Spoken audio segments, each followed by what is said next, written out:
You've already presumably heard Todd Lawson speak on the 2 previous weeks. He's a professor emeritus of Islamic thought at the University of Toronto, been a member of the Association for Baha'i Studies since the very, very, very beginning, as far as I know. I first met him in 1980 at an ABS conference, which was the first one I went to. Of course, it was originally not called the Association for Baha'i Studies. It was originally called the Canadian Association for Studies on the Baha'i Faith. He has been publishing continuously on all kinds of topics, primarily on the Qur'an, but also on the writings of the Bab, and his Gnostic Apocalypse in Islam, a book on the Qayyum al-Asma, came out in 2012. He's also published on Sufism and Shi'ism to some extent. Todd lives in Montreal with his wife, daughter, and grandchildren. So Todd, I think with that introduction, we will turn all of this over to you. All right. So the title of today's session is called The Quranic Epic and the Creation of Humanity. The driving idea is that the current notion that we have in the world today of humanity as a cosmopolitan, pluralistic, multiple, highly various phenomenon owes much to the Quranic revelation for its cultivation and for its being accepted throughout the world and so on. And I have a few key Quranic verses that I would like for us to go through just to sort of orient ourselves. All right, so we're going through these there are 6,000 plus verses in the Qur'an. We talked last time about the status of the Qur'an. The Qur'an is the word of God. So there's no such thing as a verse being insignificant or not important. Everything in the Qur'an is important, to the degree that even the spaces between the words are important. All right? So what we have here are some Quranic principles and directives that have had a deep influence on the way that Islam has seen itself in the world and has presented itself and has taught itself to others and has attracted others to join Islam. This is the first one from Surah 10, verse 47. To every people was sent a messenger. When their messenger comes before them, the matter will be judged between them with justice and they will not be wrong. The key part of this verse is that to every people was sent a messenger. This is very different. This is very, if you like, almost postmodern, because it says that there's no group in the world that has not had the benefit, at some dim, dark region in ancient history, of having a divine manifestation visit them. This is a little bit different than saying that, well, we must now go off into the world and save these benighted savages who've never encountered the civilizing influence of a divine messenger. So this is a very important statement. To every people has been sent a message. Okay? So there are 25 messengers mentioned in the Qur'an, and that covers a certain segment of global history and society and humanity as such. However, the Muslim tradition, the Hadith, and the thinking about such ideas as what we call progressive revelation in the early centuries of Islam produced the guiding principle that even though there are only 25 prophets mentioned in the Qur'an, there have been 124,000 prophets sent altogether. One assumes that this number was arrived at in an attempt to account for all the variation that was there in the world, that 25 prophets weren't quite enough. And to remain true to the Quranic guiding principle that humanity is united by this connection to divine revelation, the number 124,000 was arrived at. We don't have all the names of all these prophets, but it's something of a theoretical figure. It's a little exasperating because on the one hand it says maybe too much information, and on the other hand it says not enough.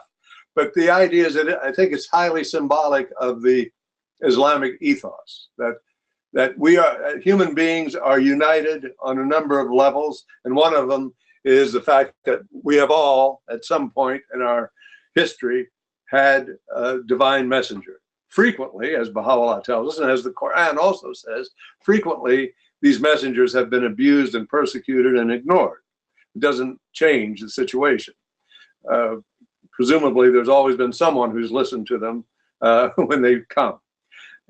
In any case, that's the first verse that I wanted to share with you. The second verse that I wish to share with you is highly important and perhaps even more contemporary in its resonance than the earlier one, although they're both probably equal. Surah 14, verse 4. And never have we sent forth any apostle otherwise than with a message in his own people's tongue, so that they might make the truth clear unto them. All right? But God lets go astray him that wills to go astray, and guides him that wills to be guided, for he alone is almighty, truly wise. I don't wish to explore the mystery of free will and predestination in this particular webinar. We can come back to that some bright day in the future. But what I would like to focus on in this verse is this assertion, this very important Quranic, and it seems very matter of fact, and sort of you could almost see right through it, or be transparent. We wouldn't see it. We wouldn't notice it. We never send a manifestation of God except that they speak in the language of the people they're sent to. This is so key. It helps us understand revelation as such. It helps us understand anomalies that we encounter today in the Quran itself, such as jinn, which someone asked about a couple of times ago. The jinn is a topic of a subject that the Arabs of the Hijaz were familiar with. This was a part of the spiritual landscape of the Arabs. If the prophet had not mentioned the jinn, he would not have been speaking in the language of the people that he'd been sent to, you see. And this applies to many other aspects of the revelation. So this is the language obviously is not just the linguistic event of grammar and syntax and vocabulary. The language of a people are their presuppositions and their values and myths and all the rest of it. So this is an extremely important verse in the Quran. Next, O men, or you could say mankind as well. This is Muhammad Asad's translation, a brilliant translation. But translations are all imperfect, and and not only that, they don't put us in touch with the poetry of the original Arabic, as Robert Frost said. Poetry is that which is lost in translation. Right? And so, whenever we translate, we lose something important, but we also maybe gain something. That would be an interesting approach. O mankind, behold, we have created you all out of a male and a female, and have made you into nations and tribes, so that you might come to know one another. Verily, the noblest of you in the sight of God is the one who is most deeply conscious of him. Behold, God is all-knowing, all-aware. This is a magnificent verse. It is really quite spectacular in its implications.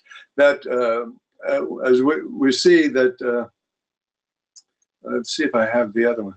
There are other verses in the Quran. I seem to have forgotten to put it here. I'm sorry about that. In which it's the Quran is very explicit about humanity being made in different colors and in different languages and different allegiances. Although we have nations and tribes in this one. So these are not the only instances where the multiplicity of humanity is not only mentioned but celebrated. Right. And so we see here that the reason that this has been done, that this creation has taken place, is because God wants people to have the experience of recognizing each other and getting to know each other. The most immediate sort of companion verse to this is another one that I naturally forgot to put up here, forgive me, is one which you all have heard many times before and read, that God says we could have created all humanity in one community if we wanted to, but we didn't want to. This is very typical of the Qur'an's method. Sometimes it will start a topic somewhere in the book and then leave it hanging, as a good storyteller will, and then later on, boom, we get the answer, right? If as in the case of the Islamic civilization, many people are immersed deeply in the Quran, this is not such a stretch as it may be for us today in sometimes it seems like a post-literate culture in which, perhaps the next manifestation will reveal through texting, who God knows. But anyway, for the moment, we still mercifully have reading and writing and so on. So the prophet said in the Quran, God could have made humanity all one nation if he desired. Why he didn't is not responded to. It's just that he could have if he'd wanted to. Here we get the answer. Why did he not? Because he wanted people to have the mutual experience, and that's how the verb comes across, the Arabic verb here. La ta'arafu is a particular form in the Arabic language which denotes mutuality in a transaction.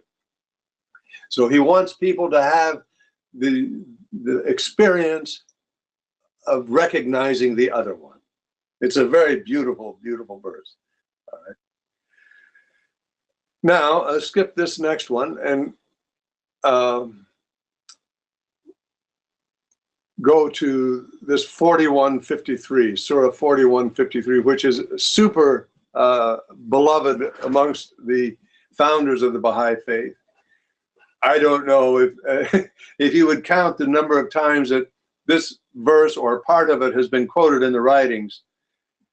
I mean, I'm sure it would come up to thousands of times. It's a deeply loved verse for the way in which it talks about what we may consider, since we're on the topic, the main point of the Quran or the main theme of the Quran. And we'll return to that in a second.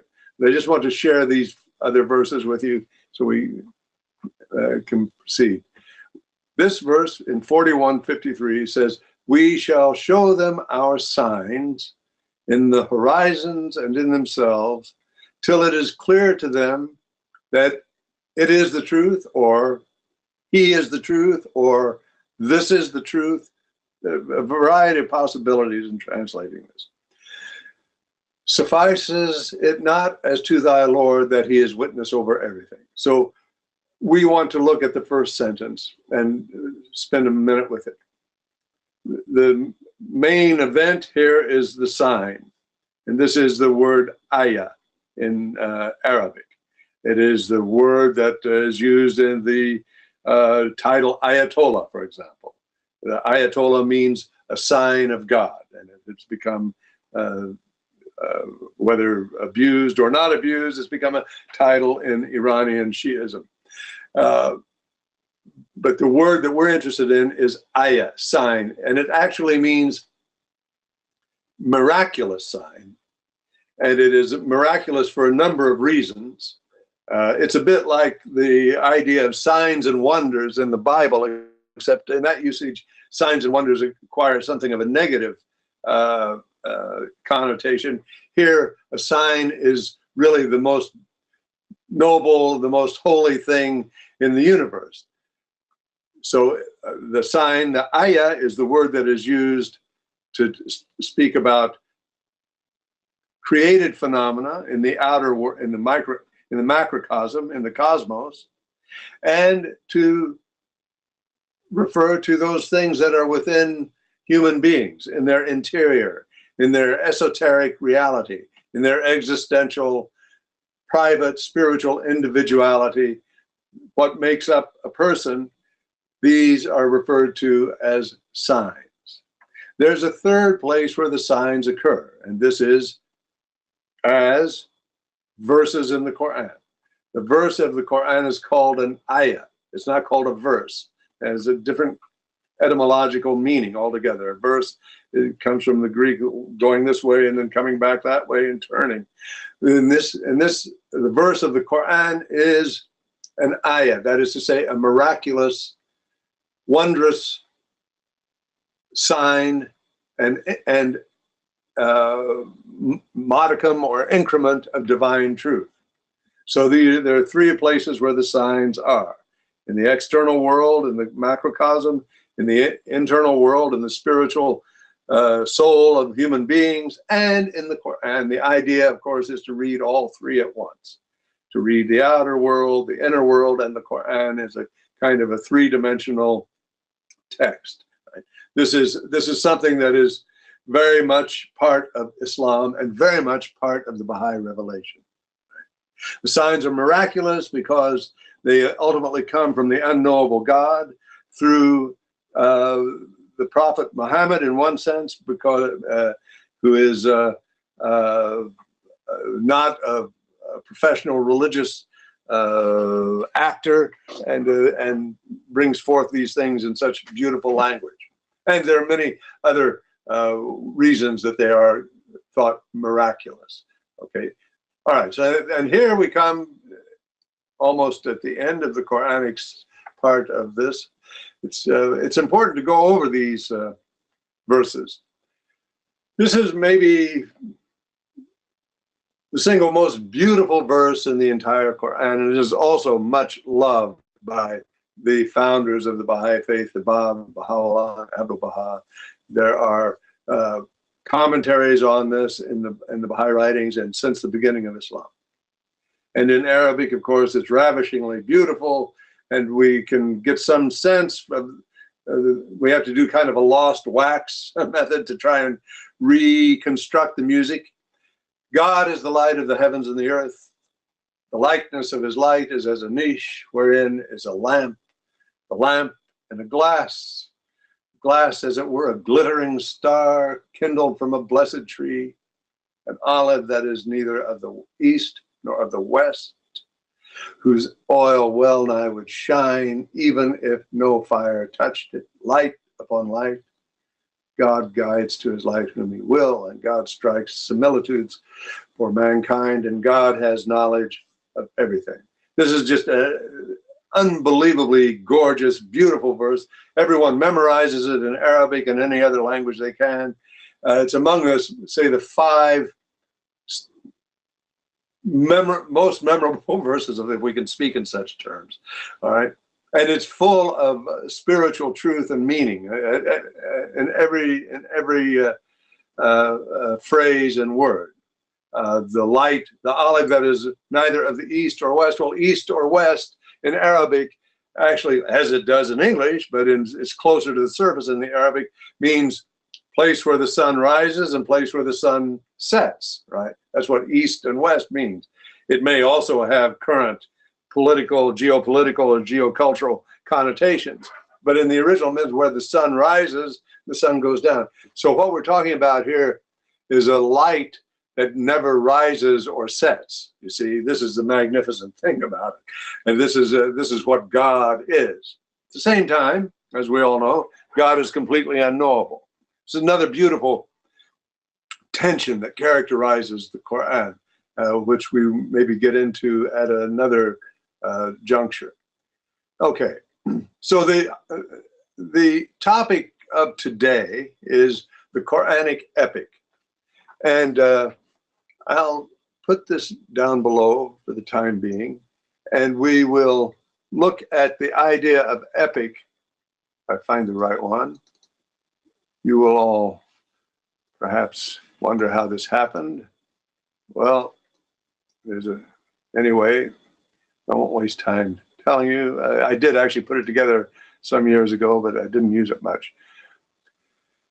We're going to talk about the genre of the epic to try and come to terms with some things to do with the Qur'an. So the epic, of course, people all over the world have national epics, cultural epics that they love, that they have a quasi-sacred status, sometimes even a sacred status for the culture to whom the epic applies. Here is a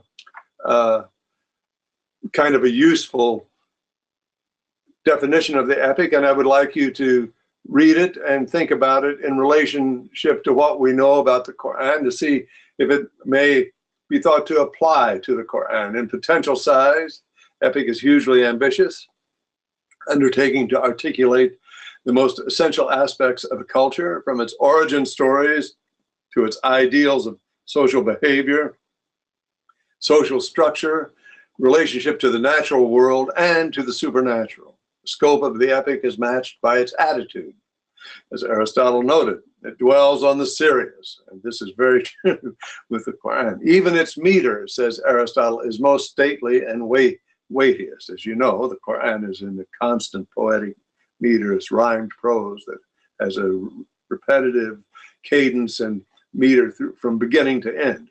In other words, the uninitiated, even if Islamic doctrine insists that the Qur'an is not poetry, the person who doesn't know this may be forgiven for thinking that Qur'an is poetry because it rhymes and it's in this kind of musical meter. Epic is the ultimate metonymic art. In other words, he means to say that from the perspective of the fact that the epic itself, the epic performance, is a symbol of the culture in which the performance takes place. Okay, let's go down to the next one. So to break it down a little more, an epic is a long narrative poem about a single heroic figure or group of figures, concerns a historical event, quest, or achievement. Usually it develops in the oral culture of a society. As you know, as we all know, the Qur'an was revealed orally, focuses on the hero. Hero is a Greek word for protector, and the hero is sometimes divine or sometimes semi-divine, who performs difficult and virtuous deeds, is frequently an orphan, leaves home and returns home as part of the epic trial or journey, is given secret or saving knowledge through supernatural devices or encounters. So we'll just carry on with this, and then we'll close this PowerPoint so and go back to the Qur'an itself. But I think you're getting the idea here that it's pretty difficult not to think of the Qur'an as addressing some of these, as embodying some of these attributes in itself.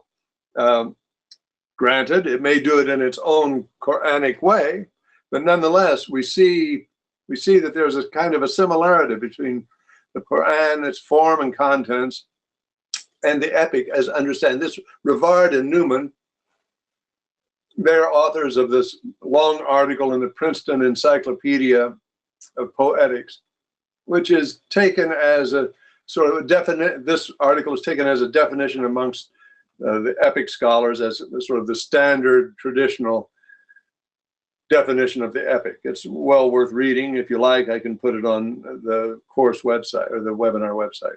Let's go through these points again. The first or oldest literary work, whether oral or written, of a given culture. So we know the Qur'an is the first work in Arabic language, first book.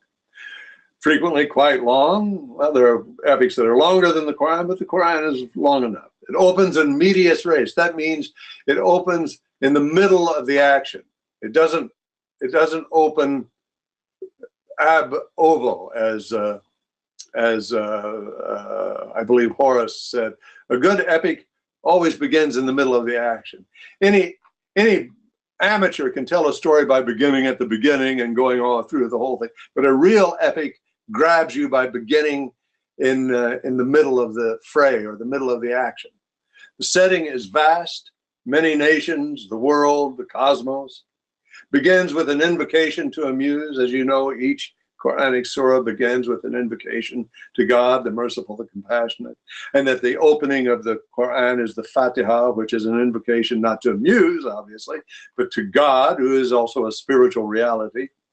Starts with a statement of theme. Well, again, the Fatiha, the opening surah of the Quran, those 7 verses, really all exegetes agree that it contains the entire Quran in its 7 verses.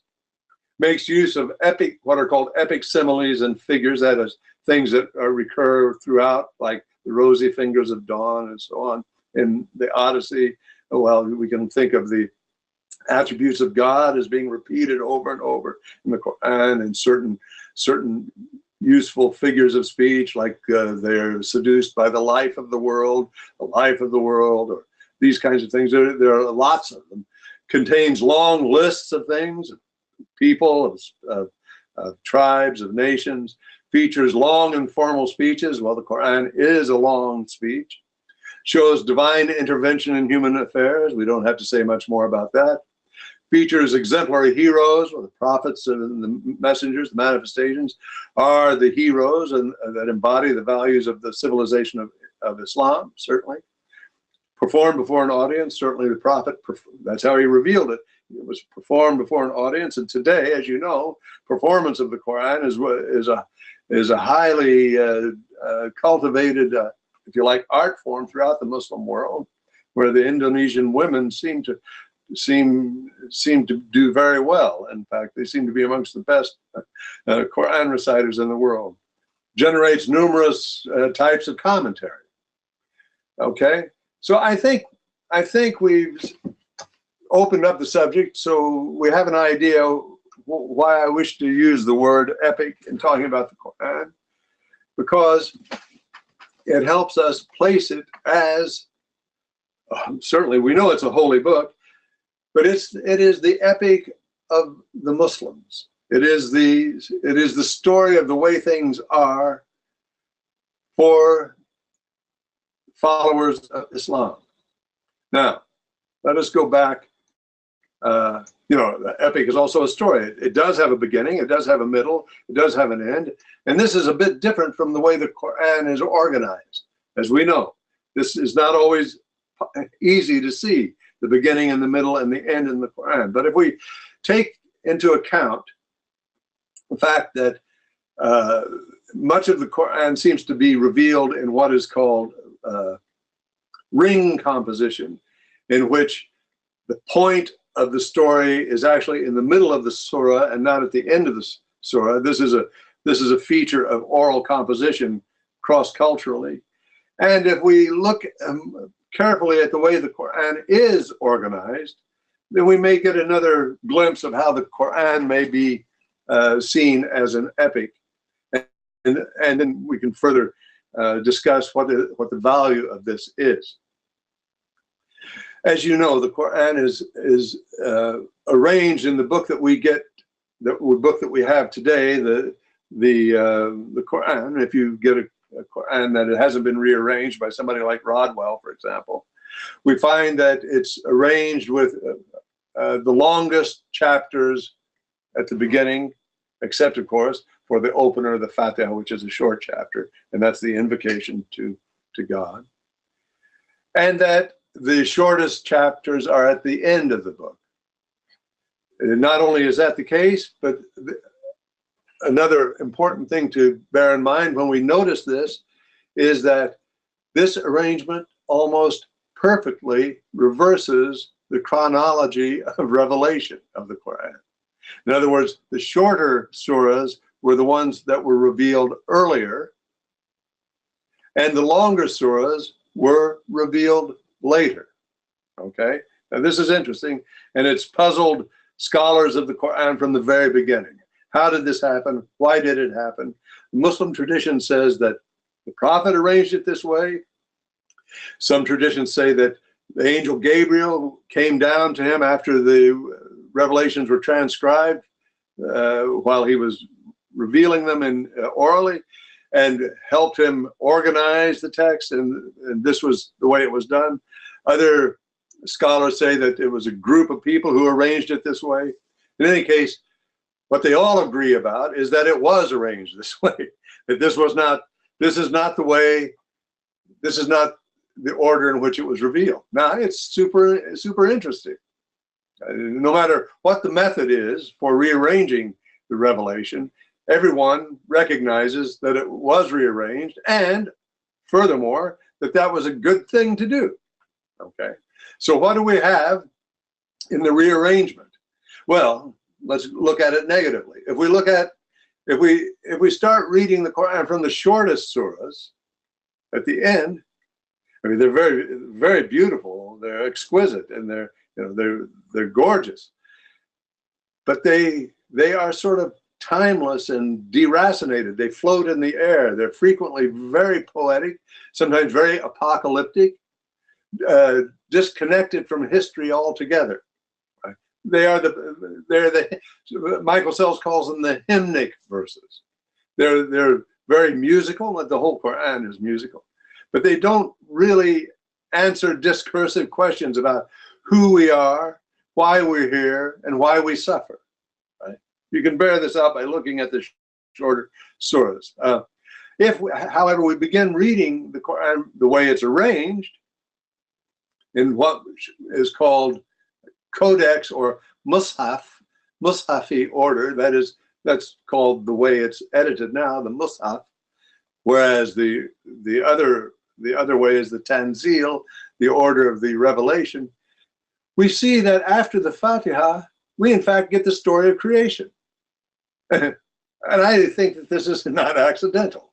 I think this is a response. I mean, there's no place on the earth more imbued with the energies of the epic than the Eastern Mediterranean and the Nile to Oxus region. These people, epic was frequently not redacted, but the Alexandrian epic, the epic of the Odyssey, the Hebrew Bible, Genesis, and so on, all of these stories about origins and travail and triumph were very much part of the landscape. The Quran answers questions from people who have been formed by the energies of the epic genre. So that we have in the Surah of the Cow, from the not quite the beginning, we have the creation of Adam and Eve, and that familiar story. And and then the story of the Exodus and Moses in the wilderness with those difficult children of Israel that he kept disappointing him and so on. And it's a beautiful story. And this is the Surah of the Cow. And if you go through the next surahs, the next long surahs, there are also several contiguous stories told in a line.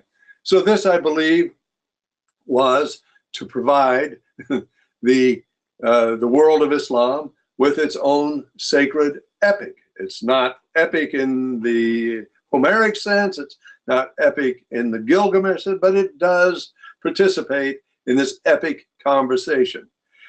Now, we talked about a good epic not beginning at the beginning of things, but beginning in medias res. And that's where we'll go now. Because we need to have a true epic, we need to have a beginning and a middle and an end. We might think that the creation of Adam and Eve and this is the beginning, but it really isn't. It's not until we get into the middle of the Quran, in the 7th surah, is it disclosed, is it revealed to us where the beginning is. And it predates the beginning in Genesis, in a sense, and the beginnings of all other epics. This is a very important Quranic myth. And we use the word myth here to mean those things that are the most true to a people or a society or a culture. It's not, we don't use it in the sense that it's a fallacy, like the myth of the honest politician or something like that. We use it to speak about things that are very important or sacred or esteemed as being of the highest order of truth. This example here, Surah 7, 172:3, has been considered this embodiment of divine truth for Islam from the very beginning. And it plays a key role in what we're calling here the Quranic or Islamic invention of humanity. And here it is. And you know that this is also quoted in the writings from time to time and referred to, especially in the hidden words of the Persian number 19. You'll hear it when we read it. This is when thy Lord drew forth from the children of Adam, from their loins, their descendants, and made them testify concerning themselves, saying, am I not your Lord, who cherishes and sustains you? They said, yea, we do testify. This, lest you should say on the day of judgment, of this we were never mindful.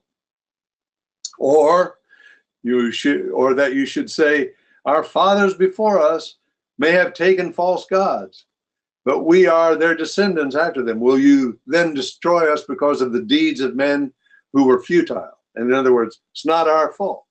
So let me paraphrase this so it's maybe a little more accessible. Sometimes the translations are so good that they kind of fog up the window a little bit. The point is that this is a time before Adam and Eve, before creation, before time and space existed, according to the Qur'an and according to the commentators of the Qur'an. When God took from the loins of Adam, and you'll be forgiven if you can say, how could he take something from the loins of Adam if Adam hadn't been created yet? Don't worry, he can't. All right, this is myth. This is the way myth works. It's not really interested in solving these kinds of logical problems. It's interesting in making the point that from the very pre-beginning, humanity was all one. Humanity was united. Humanity was together in the divine presence. Yes, of course, God is important here. Adam is important. But the overwhelming image that comes from this verse is that all of the billions and billions of human beings that have ever existed and that would ever exist were there in peace, together in unity in the presence of God. That's the beginning. That's the beginning of the Quranic epic. The end of the Quranic epic is Judgment Day. And of course, this is susceptible to numerous interpretations, as we know. What is Judgment Day? When does it happen? And so on. But this idea of the covenant is utterly key to the Quranic worldview. Now, we talked a little earlier about the main theme of the Quran. And the main theme of the Quran is not this, although you would think that this is a pretty big theme. And, this is the truth according to Todd Lawson. So you can disagree with it and argue with it and all the rest of it. But this is how we're thinking about it, and maybe refine it later.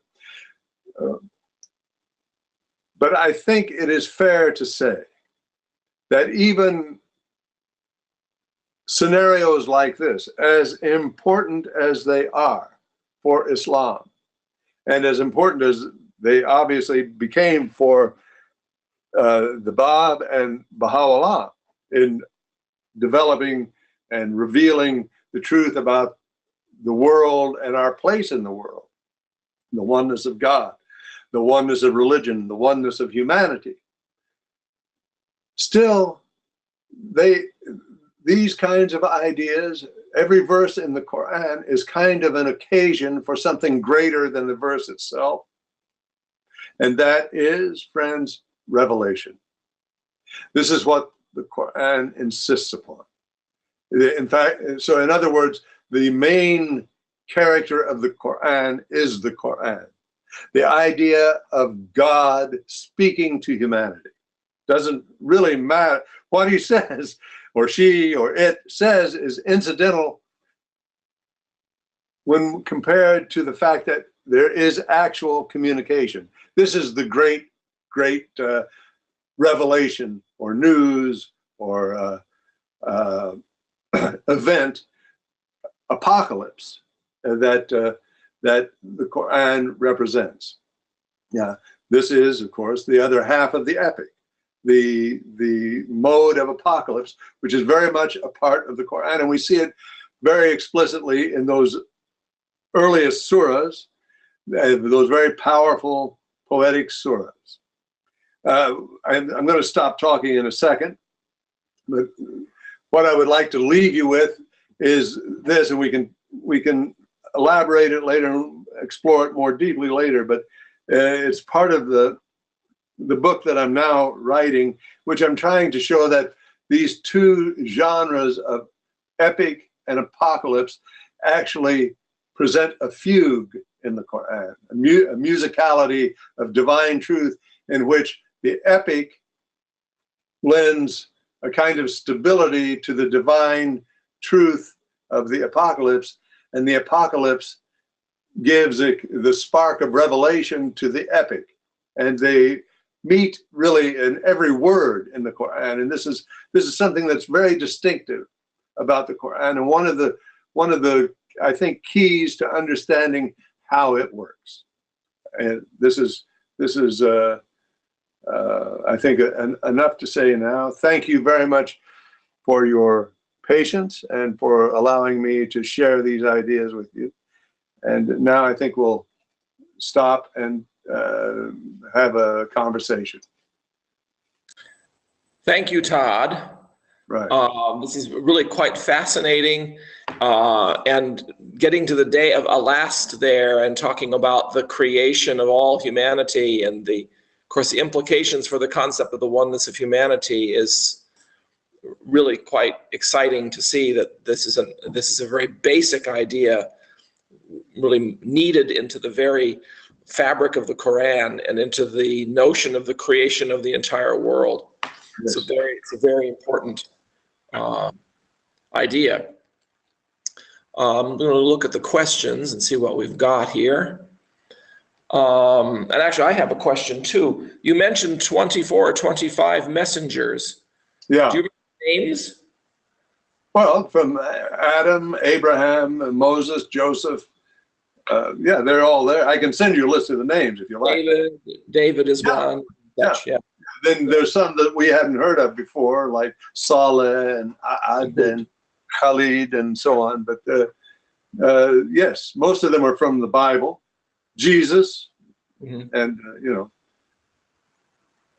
would you like me to send a list of them to you for the? Yeah, we can put that up. I think people might be interested in seeing that. Okay. But here's some questions here. Mary Norman, I guess she says, that's just the translator. She was wondering what the name was at the end of each verse, but that's the name of the translator. And someone else just asked for the list of 25 prophets. Okay, well, we'll send that. We'll put that on the website. Great.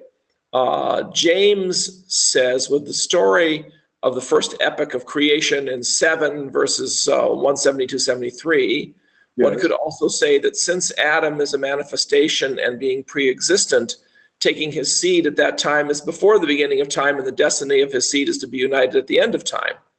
Right, exactly. That's precisely it. Absolutely. Amen. Yes. Yeah. Yeah. That's a good point, and it certainly makes it easier to take the seed of Adam since he's pre-existent anyway. Let's see, what other questions do we have? That's all we have at the moment already. Okay. But I'm sure we'll get some more. Oh, here's some more. I'll take my vitamins while we're waiting. Okay. Where does the word alast come from? Edward asked. Sorry. That's from the Arabic of that. Here, I'll put the Arabic up. Well, we'll have to. Oh, we've got we do have your screen showing still. Yeah. I'll show you. It's part of the Arabic of that verse. And God said, Alastu bi rabbikum. Alast means, am I not? This is a very good, this is a free app too, called Zekr, to easily go through the Quran and find things. Good name. Yeah, right.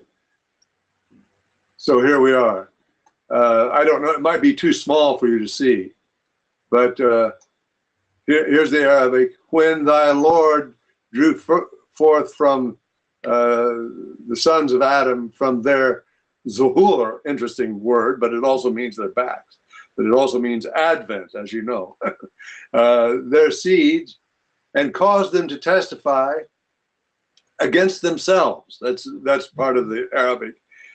Testify against themselves in case they were to break the law later. Alastu bi rabbikum. Am I not your Lord?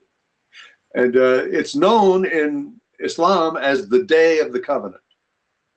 This day, this mysterious day before time and place, weather, taxes, everything. This when everybody was there, everybody of every inclination. Later on, the mystics speak about our essential realities were there at that time. Who we are going to be were there at that time. The so-called immutable entities, and that after this time that we grew into who we were, or were destined to be. But Alast, the day of Alast, is basically the day of am I not? Yeah, and the word that all humanity responded with was yea verily, which in Arabic is Bala. Bala, which is, as I think we mentioned in one of our other webinars, the numerical value of Bala is 42. And that's the number of verses that the Bab constructed the Qayyum al-Asma with. Every surah of the Qayyum al-Asma has 42 verses to bring into mind this Bala, because the Bab was re-performing the covenant with this Qayyum al-Asma. Very good. Farah says, can you elaborate on the concept of the seal of the prophets? Well, you know, it's only mentioned once in the Quran, this word seal of the prophets. And there are a lot of ways to understand it. One of the ways I like to understand it is looking at history and seeing, because in the logic of the Quran does not suggest that there will ever be an end to revelation. This is quite clear if you read the Quran. There's no reason to suppose that there will not be another prophet. If we not only took that verse out, but if we just read that verse with another interpretation. But as you know, when the prophet died, and before the prophet died, there had been gathering, especially in Eastern Arabia, a number of social movements led by people that are known as the false prophets of Islam. Musaylama is one. There were a couple of men false prophets. There was even a woman false prophet. And they all had pretty large gatherings, and they all had revelations. And some of the revelations have been gathered and collected, and some of them look a bit like imitations of the Quran, and they look different. In any case, and there's the prophet even corresponded with one of them at one stage. But they came known as, designated by the Islamic tradition as false prophets. And I think that verse in 3340 in the Quran, that I'll put it up here since it's so easy to do, which has this problematic formula, seal of the prophets, was emphasized as meaning finality in the face of this historical challenge that the Muslim community was facing, because some of these armies of these false prophets were very powerful. And by referring to the prophet as the last prophet, that meant that these people couldn't possibly have any value at all. And indeed, many of them converted to Islam, and they were neutralized. That's one way of understanding it. And as you know, the word seal of the prophet is also applicable for Baha'is because the prophecy is ended in a sense, and we're now in the day of fulfillment. This is why we've adjusted the offices of the prophets to, they're still prophets, but they're also manifestations of God. This is the main point now for the Baha'i theory of life in the world. And as you well know, Bahá'u'lláh frequently refers to the prophet as the seal of the prophet. His Holiness the seal. Right. The seal can be other things besides the last. Mm-hmm. I hope that helps somehow. I think so. Sandy also asks if you could give us the name of this app, this free program that you're using. Z-E-K-R. Z-E-K-R. Zekr. Yeah. You could just look it up and download it for PC or Mac, I think. Mm-hmm. I use a Mac. I may not, I don't know, but it's there. And it's free, and it's very good. And you can adjust whose translation. You see, I have 5 different translations. Or 5, I guess. And then there's the verse here. And you can also press on a button, and it will chant it to you as well. Yeah. So it's a very good app.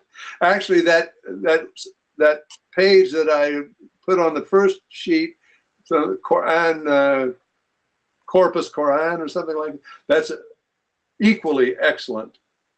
That's online based. That's not an app. That's, you go there and you can get the chanting of the Qur'an and so on.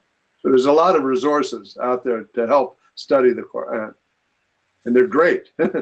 Yeah, it's almost like the internet was built for the Qur'an in a way, you know. And the hadith, now there's so many hadith up as well. Right. Yeah. Yeah. Ramez asks basically for your help in some of the really difficult questions about Islam. A friend asked me about the apparent contradiction of commands in the Quran, such as freedom of religion and killing non-Muslims, or the rights of women. Can I ask you to explain a bit more about these topics? Thank you. Thank you very much. Well, these are natural topics that come up. We must understand, first of all, that how to begin saying this. Baha'is will defend Islam to the bitter end, that it is the truth, right? And that Muhammad was a manifestation of God, and that Islam has had a role in carrying forth an ever-advancing civilization, and that we owe a great deal to Islam. Every scripture has apparent contradictions in it. And these are anomalies, aporia, things that are difficult to understand. The Qur'an no more or no less than any other scripture. This is what we have to be careful of. We have to be careful singling out the Qur'an and Islam as being particularly problematic in this regard. The Hebrew Bible is full of all kinds of difficult, problematic things to do with things that we find important in our present situation. And present is the key word. What we have to do is avoid a presentist approach to the Qur'an text. We can't expect the Qur'an to be a Jeffersonian document of absolute equality and equality. It would be asking too much. And there's a certain advantage to being this far away from the revelation of the Qur'an, but there's also a great disadvantage. You know, what we have to do is consider the time and place, the circumstances in which the Qur'an arose, and consider it this way. Certainly the Qur'an is not the only scripture that may be charged with propagating something called gender inequality. But, you know, how many heads of states are women in the so-called Western world, and how many heads of state are women in the Muslim world? Think about it, right? So it's a complex question. In short, we have to demonstrate that we know that Islam is the truth, but we don't have to defend the actions of every person who claims to understand the Qur'an. This is the short answer. All of those items, Ramsey, that you mentioned are very important, but we don't have enough time to go into each one of them with what it deserves. But know ye that there is an answer, that it's not hopeless, that we can look at all of these problems and talk about them intelligently and rescue Islam from being savaged by contemporary situation, which is very geopolitical and all kinds of things. And this is why we need to foster the study of the Quran in our communities, because the Baha'is are the only people in the universe who love the Quran and who don't call themselves Muslim, right? There's nobody else. We have an obligation to read it with the light that is given to us by Baha'u'llah's revelation and to help the world understand it. It's far from hopeless. Some of the greatest thinkers who have ever lived have been Muslim. Some of the smartest people who've ever drawn a breath have believed in the sacredness of the Muslim text. So this we have to bear in mind. There's a very interesting paper, I guess you could say, on the George Washington University website. I suppose it's the Islamic Studies Department. John Esposito is there, and there's some very good people who study Islam there. And it makes the comment that, you know, many of the punishments in the Quran are extremely harsh, but they're also hedged with conditions that make it very, very difficult to carry them out. And that's very true. And he makes the interesting point that the paper makes the interesting point that this is very similar to the situation in pre-modern Europe, where there were sometimes hundreds of 150 different crimes in England that you could suffer the death penalty for. Extremely harsh punishments, and the reason that harsh punishments existed in those kinds of societies was because there's no police force, there's no prisons that you could like put, you know, people didn't get locked up for 20 years or life. No one could afford to do that. If anyone was locked up that long, they had to be fed by their own family because the prisons didn't even feed people. People died usually in prison. And so what you do is you have to create a legal system where people are scared bejeebies out of not committing the crime. The chance of them actually getting caught is very low because you don't have a police force. So you've got to have very, very harsh punishments and very frightening punishments in order to maintain the order of society in a society where you really don't have a good functioning legal system. So that was very interesting. Yeah, it's very interesting. It's good that you bring that up, Rob. I think that's definitely an element. But what interests me more than this answer, because I have no doubt that it can all be made sense of and answered, is why people are so quick to pick on the Quran and not the Hebrew Bible. Look at the punishments that the Hebrew Bible has. You know, look, I mean, it's unbelievable. But you know, that's okay. That's part of our civilization. But if we look at the Quran and all of a sudden it's from outer space and the Muslims are Klingons, right? You know, it's a perverse sort of predisposition that we have vis-a-vis the. Look at the law for adultery, for fornication. Yes, stoning to death, but there have to be 4 eyewitnesses before that can be invoked. And as you know, as I say, given the nature of the crime, it's very unlikely that you're going to ever find 4 eyewitnesses to the actual crime, right? This doesn't stop lunatics and other people from saying, well, we don't really need the 4 witnesses now. I see them in my head and it's all done, and so we'll stone you. That's a different story. Yeah. But we must never lose faith in the reasonableness of the revelation. Yeah. And know that there's a way of understanding it. It may not be easy to do overnight.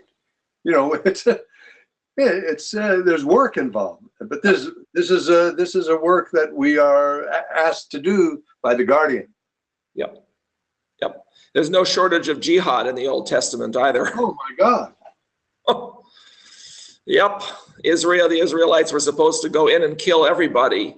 in Canaan and take over the whole place. That's what it says in the book of Joshua. It says what they did actually, which it would seem they didn't, but at any rate, that's what the book says.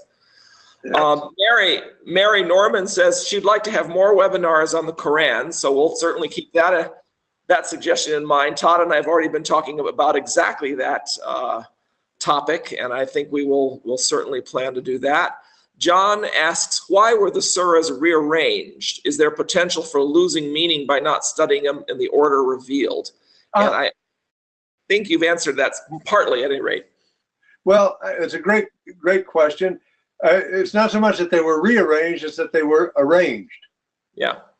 Because at least according to Muslim tradition, the first revelation occurred in, say, 610 is usually the date, and it was Surah 96, and people wrote it. It was not written on a scroll. If it was written on a piece of parchment, perhaps, or a piece of bark, scratched into something. It wasn't. And it was kept somewhere. It wasn't in a codex. Right. So there's also controversy on the question of the chronology, precise chronology of each surah. Right. So I think it may be most helpful that it certainly was reversed. The order, that is true. From that point of view, it was rearranged. But shall we say that the first compilation of the Quran was in the present arrangement. Right. And the decision for that was, I think, to precisely emphasize the epic values that the Quran bears. To open the book in medias res, and to talk about the history of humanity, and in the meantime, set about solving this problem, which I called the chaos of religions. The Muslims were surrounded by all these various religious identities. The Quran makes epic sense out of this multiplicity, and rescues it in a way that's quite remarkable. It makes it possible for Muslim Ummah to be composed of Jews, Christians, Muslims, and all kinds of other people. There's nothing in the early literature that says people have to become Muslims. All they have to do is recognize the authority of the Muslim administration, but they can carry on worshiping in their way and being Christians and Jews and all the rest of it. It's pretty interesting. Tolerant. I hope I answered the question. I get carried away. It's all right. Reggie Newkirk, our good friend, says, hi, Todd. I wonder if metaphor, simile, and analogy are present in the Quran. Every breath. Mm-hmm. Thank you, Reggie. Hello. Mm-hmm. Yeah, it's everywhere. Everywhere. Allah asked you to elaborate further on this comment about apocalypse and epic. Is the apocalypse being juxtaposed with the epic? And if so, why? And why can't it be part of the epic? I think it's a question of understanding the Quran simultaneously as epic and as apocalypse, sort of in terms of genres. I think that's what you meant, but maybe you should explain that. Yeah, well, I love this question because I'm in the middle of it right now. I'm trying to finish a book on it, and it is traditionally, in the traditional study of the Quran, especially in the so-called West, which is a word Appia tells us we have to stop using. It has been customary to look at the earliest surahs as apocalyptic in nature, right? But there's also been a big resistance to looking at the Quran as an apocalypse for a lot of reasons, I think. I have been pushing in articles and presentations and conferences over the last 20 years. I've been pushing to actually come clean and recognize the Quran as an apocalypse. It is an apocalypse. Compared to other apocalypses, it has, just as it has all the attributes of the epic. We could do the same thing with what current scholarship says an apocalypse is. If we put the list up here, we would see that everything is present in the Quran in one way or another. This will all be in my book, so you can see it later. But if you would like to have the articles on which this sort of thing is based, I'll happily put it on the website. Good. So what I'm trying to say is that the Quran is probably also more than merely epic and merely apocalyptic, but these are two master genres that combine in the Quran to make it what it is today, to make it characteristic, to make it difficult, to make it hard to understand, but most importantly, it gives it the identity that Muslims love. I'll continue to answer this question if we have time. I want to share something. Okay. Okay. We still have a couple of minutes. Yep. This is an excerpt from an article by the great Islamic scholar Marshall Hodgson on the Quran, and I'll put it on the website later. You can download it. Okay. But this is all about the Quran. And he has a paragraph in the middle here I think is quite key. And now it's in a bad color to be readable, but I'll read it out. Okay. When read as first intended, as a vehicle for worship, rather than primarily as an exposition of truths, its very incongruousness and repetitiousness became virtues.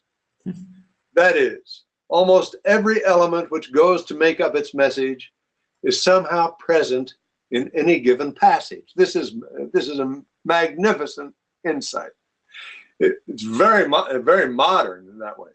Its very narratives are not written in the form of stories, but in the form of brief, discontinuous statements, holding before the mind the relevance of stories already known.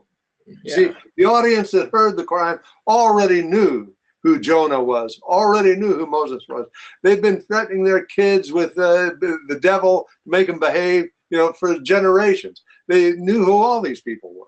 They've been telling them stories of Jesus to make them be good boys and girls, even in Arabia, okay? So the stories in the form of brief, discontinuous statements, holding before the mind the relevance of stories already known or elsewhere explained.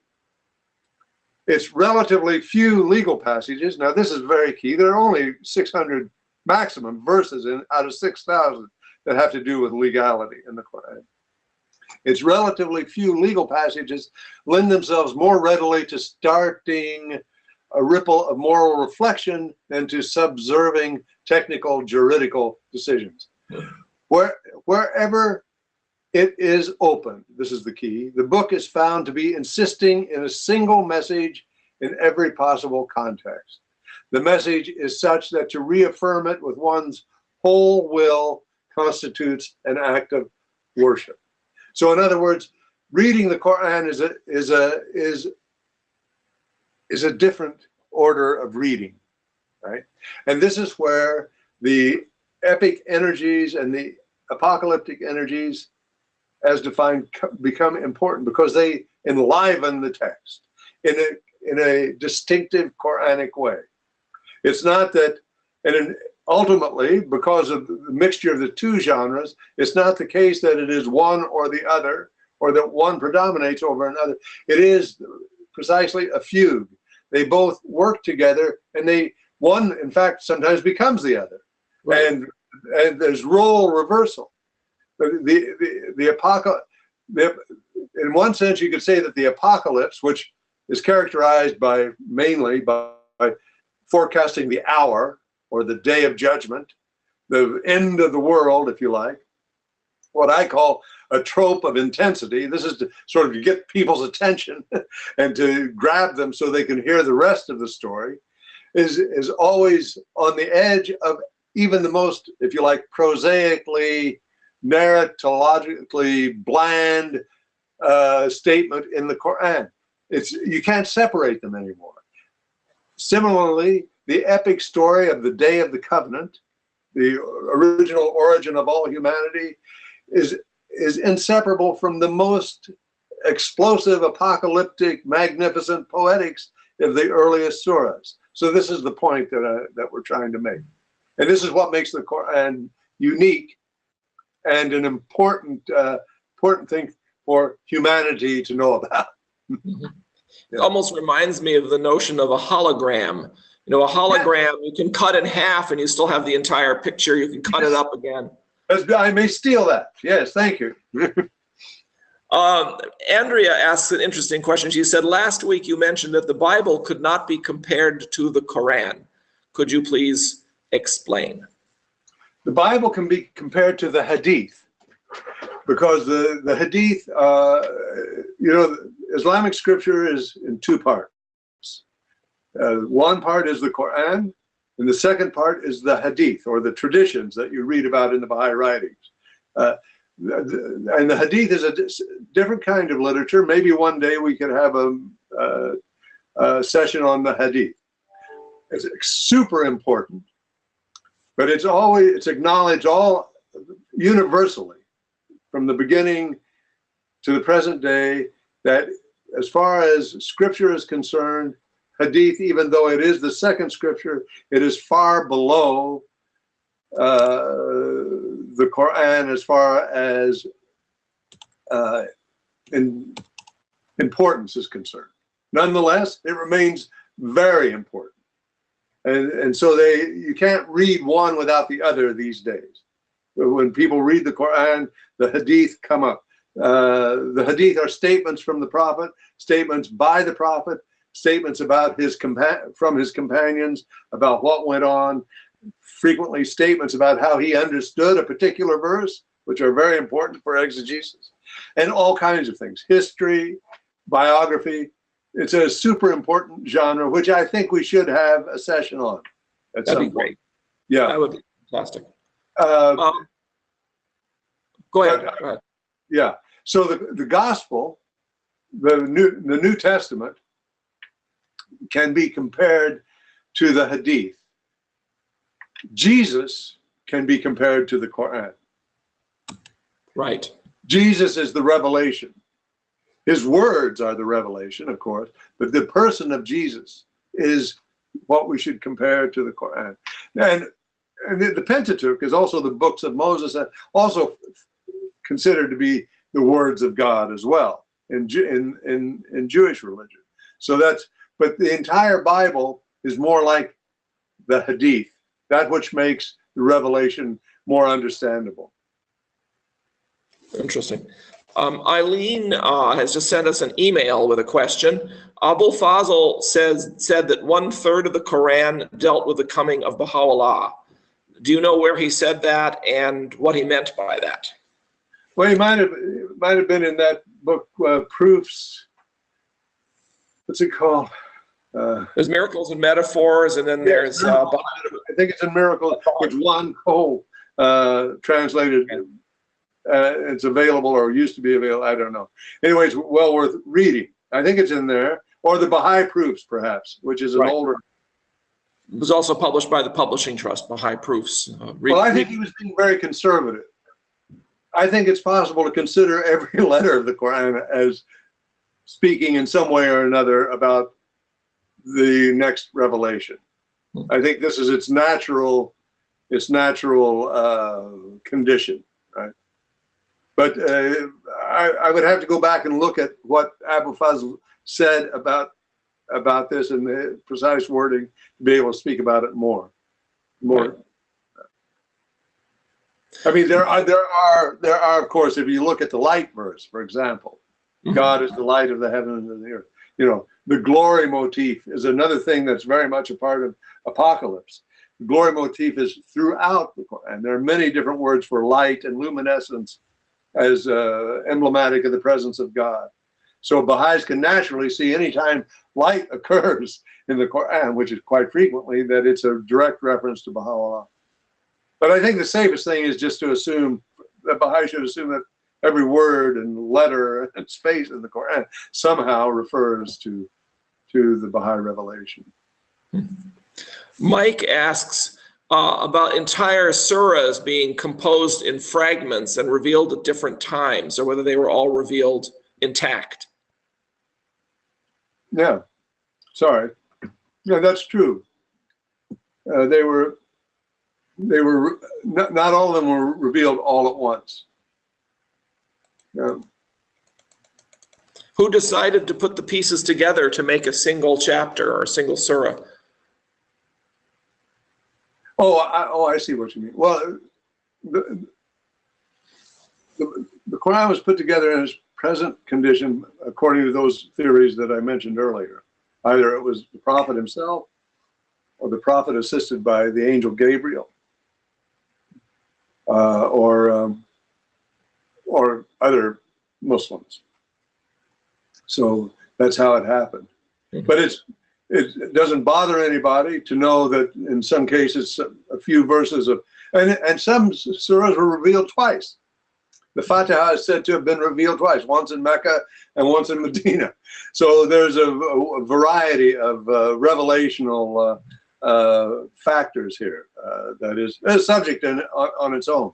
But it doesn't seem to make any difference as far as the sacredness of the text is concerned. It's just accepted that the prophet would sometimes get a revelation and sometimes he wouldn't. Mm-hmm. And that it would be connected to this particular surah or it wouldn't. Dale asks an interesting question. There is a reference to 300 in the Quran. I've heard a Persian Baha'i speculate that it will take 300 years for the Baha'i system of world order to be established. Any thoughts about a connection? I don't know anything about this, sorry. Yeah. Mary Norman says, asks about the hidden words and their order and whether they are in the order they were originally revealed or not. It does occur to me that the hidden words are kind of nice analogy to the Quranic order. Yeah, it's a great question. I do not know. I'm sorry, I don't know. I think Diane Malouf wrote a book on the hidden words. Yeah. Maybe it's answered in there. Sorry. Yeah, I don't know. I had just always assumed that they were composed sort of in order, but perhaps not. That would have always was my assumption too. Farah says, sorry to come back with this question again, but what do we say to Muslims who insist Muhammad is the seal of the prophets and therefore the Baha'i faith is a false religion? Well, you say that Baha'is don't believe this. You say that Baha'is understand that the idea of sealship differently along the lines that we discussed earlier, and that's the best we can do.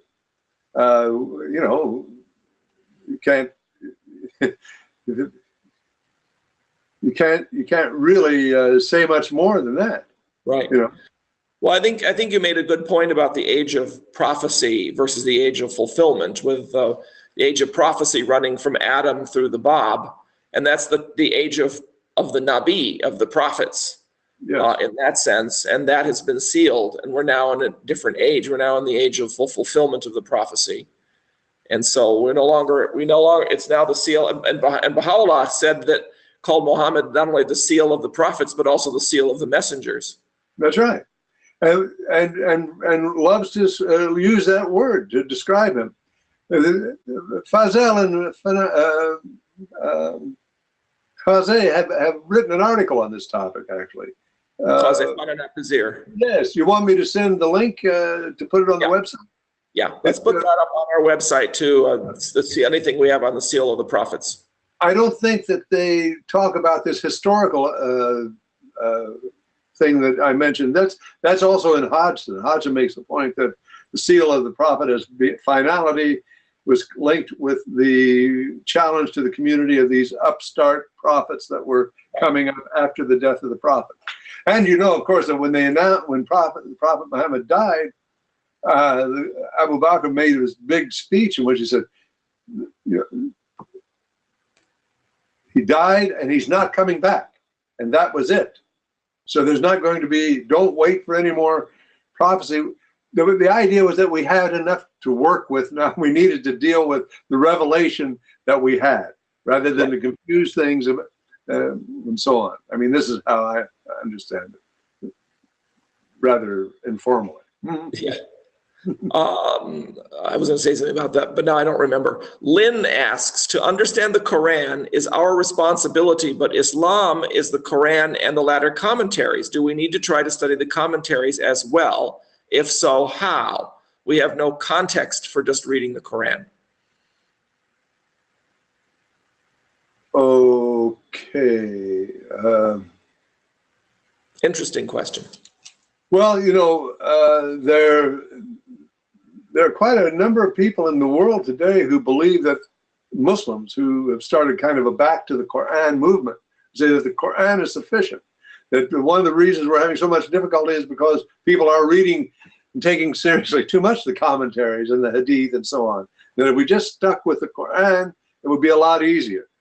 So I think it is possible to read the Qur'an alone, but you know, obviously we should respect the tradition and acknowledge the importance of the commentary tradition, and if possible, to read it. Some of it's been translated, a lot of it's in Arabic and Persian, Turkish and Urdu and so on, but it's becoming more and more available. But you must always bear in mind that the commentary is contingent, that there may be a difference between the formal or genre of Qur'an commentary, which is called tafsir, and actually understanding the Qur'an. You know, there could be two different things, right? But certainly the Bab was steeped in Qur'an commentary. Bahá'u'lláh seems to have been to some extent. Abdu'l-Bahá also. So, you know, we should have some notion about it. The words of the Imams are frequently about meanings of the Qur'an. So yes, it's a you know, understanding the Qur'an is not something that's going to happen after a few deepenings, obviously. Because more than understanding, we need to feel it, as I think I tried to express before. That we need to acknowledge it as a sorely ignored, misunderstood, and unreceived document in scripture of how many, you know, like a quarter of the world's population now, right? I mean, it's an emergency situation. We need at least to show our bona fides and say that, you know, we're with you. We read your book. We want to understand it. We help us. Ask Muslims to help you understand. We don't have to agree with everything everybody says, but we have to reckon it has to be put in school curriculums. Just as the life of the Prophet Muhammad has to be put, Baha'is can lobby for this kind of thing. Sure. I mean, it's just as important to Baha'is to have the Prophet taught in the schools as it is to the Muslims. Yeah. Because, you know, if people don't acknowledge the Baha'i Faith falls if Muhammad isn't acknowledged. Yeah. It's part of the package. Right. I had an interesting experience with a surah just last month when my wife and I were in a Moroccan restaurant and we were served by a young woman whose name was Kothar. And we started talking, Mamana and I were talking about Kothar. I realized it was Quranic. I looked it up on my phone. I found it was in the Surah of Abundance, the Surah of Kothar. And it turns out there was a very nice little Wikipedia article about the Surah of Kothar to explain the word Kothar and and provided the various hadith from Muhammad about the word Kothar and what it meant in that particular surah. So one possibility, especially for some of these shorter surahs, is to look them up in Wikipedia, because some people have done a lot of work of putting together basic commentary. Very true. Yes, and it's interesting. It's the shortest surah in the Quran, and it's called the Abundance. And it's the Bab wrote a lengthy commentary on it.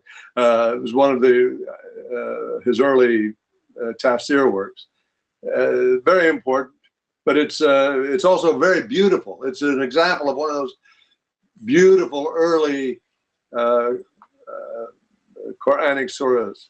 It's a rich surah. It really is a rich surah. When you look at the material on Wikipedia, you realize it's there. Without it, you just think, what does this say? What does it mean? But there's really quite a lot there.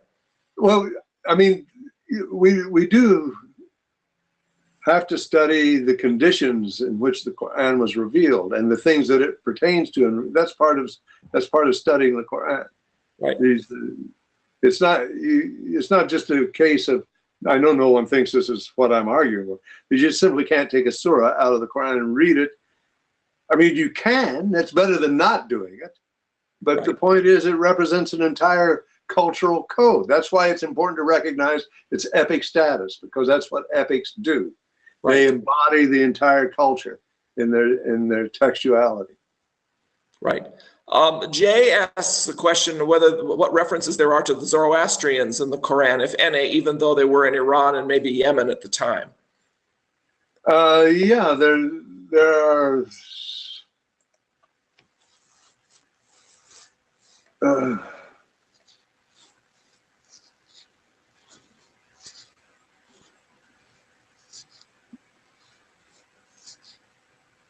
I'm pretty sure that the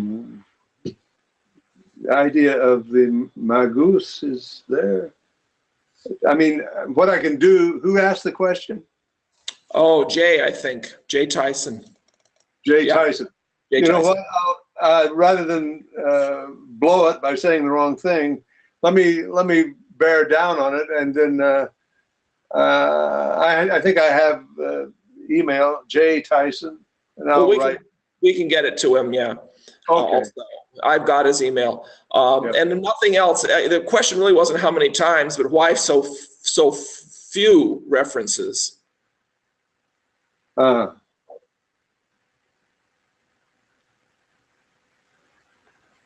one.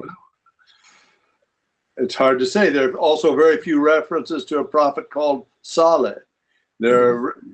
It's hard to know. But I think rather than focusing on the fewness, it's best to focus on the fact that there's a reference at all. Mm-hmm. This is the great cosmopolitan achievement of the Quran, is that it takes in all kinds of different groups and all kinds of different nations and ethnicities and so on, and validates their existence by mentioning them. Yeah, right. This is new. Right. This hadn't happened before, you know. We probably should try to move along. Sorry? Probably should try and move along. I still got a few more questions, and it's now more than 33 minutes after the hour. Elahi says, does that mean it's fair to generalize that all holy books are both epic and apocalyptic? She's the one who asked the original question about epic and apocalyptic. Are all holy books epic and apocalyptic? Well, I don't like to use the word all ever. I just contradicted myself. I don't like to use these absolutes like never and ever and always and all. But certainly, some of in the Baha'i writings, we see this epic and apocalyptic dance. And in the Bible, we see it as well. Certainly in the Hindu scriptures, there's a great emphasis on epicity, if you like. Yeah. So I think it's part of the natural need for human beings to tell stories. And it may, in fact, be, shall we put it this way, I wouldn't be surprised if you would find it in everything that claims to be a scripture to some degree or another. Right? Sure.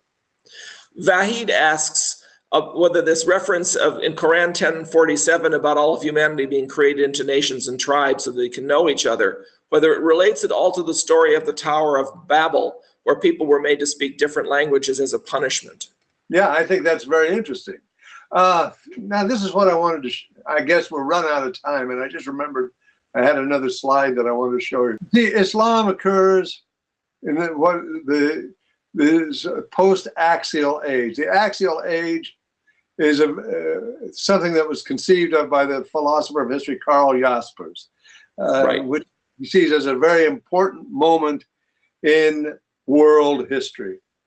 And it's a time where literacy ceased to be the monopoly of the priestly class, and where the idea of the individual starts to acquire importance, and a number of other developments. Islam, by virtue of its discourse of humanity, represents perfectly the developments of the post-axial period, in which there is a more cosmopolitan and pluralistic ethos that is beginning to emerge. You know, after Islam came, the Jewish community that had been divided for generations was once again able to meet across the dividing line between the Sasanian Empire and the Byzantine Empire. You know, I mean, it opened up the world to a new notion of what humanity means. And I think, yes, I think that it is in conversation with the Tower of Babel myth, and saying that that's, you see, the Day of the Covenant would predate the Tower of Babel, if we can be so sketchy, and show the potential of humanity to be united and be together. And then Islam comes along to try and realize it. There's quite a few more questions that I'm beginning to think we may want to just simply postpone them, because we've gone really quite a long time.